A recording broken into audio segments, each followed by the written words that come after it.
Well, in the late 90s, WWF and wrestling in general was at its best. And I believe probably because they finally had some competition. WCW had came along and were competing and at times surpassing them.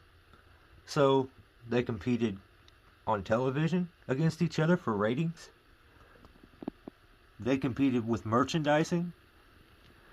They definitely competed with figures. And I actually have a weird one to show you that they competed with. Check this out. Me personally, I've always kind of been a WCW mark. Even to this day, I feel like WCW makes some of my favorite vintage merch that there is. And when they were competing against each other, I feel like it was at its best. Let's see which one you think is best. Let's do WCW. We got Nitro Street Rods. So the two companies were basically just competing at everything.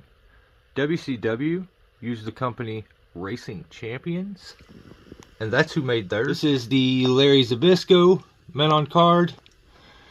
They're usually modeled after a pay-per-view.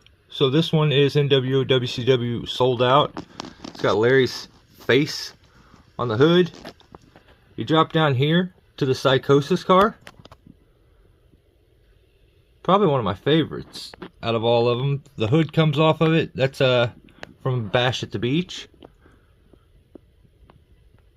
Jericho car is just a cool muscle car in general.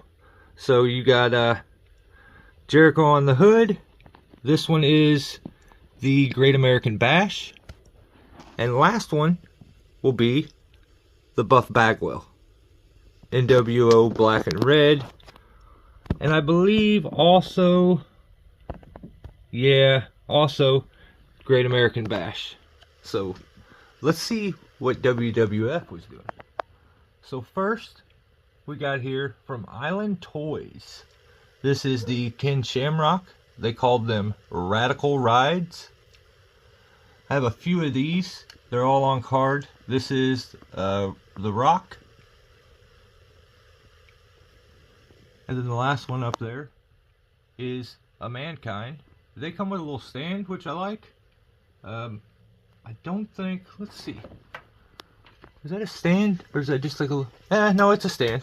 So, it'd be nice if I had the other stands instead of just the cars, but I like how Series 1 and these first series came with a stand. But if you look, when you drop down here and get to the Rock, they're no longer with stands. A lot of times they would use the Firebird. Maybe that's a Monte Carlo. Down here is either Camaro, Firebird, one of the two. But also one of the beginnings, so you were getting the stand added with it. But it says there's a bonus collector card inside. I've never opened any of these. The ones I've found are always loose. So maybe one day we'll crack those open and find out. But WWF also jumped down and they started working with Road Champs. And this one is very, very interesting. So this is during that Attitude Era. They called them Attitude Era Racing.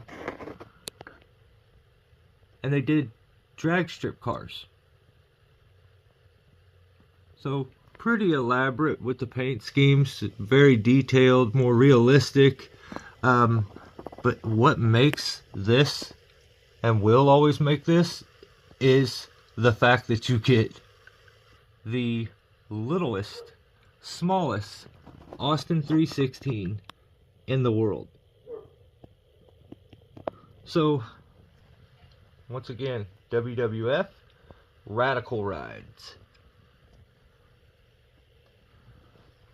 And well, you have to also see these are die-cast cars, and it says 1/64th scale, because not only were they doing these small ones. If you look back there, it's the 1/24th scaled die-cast car for Sable.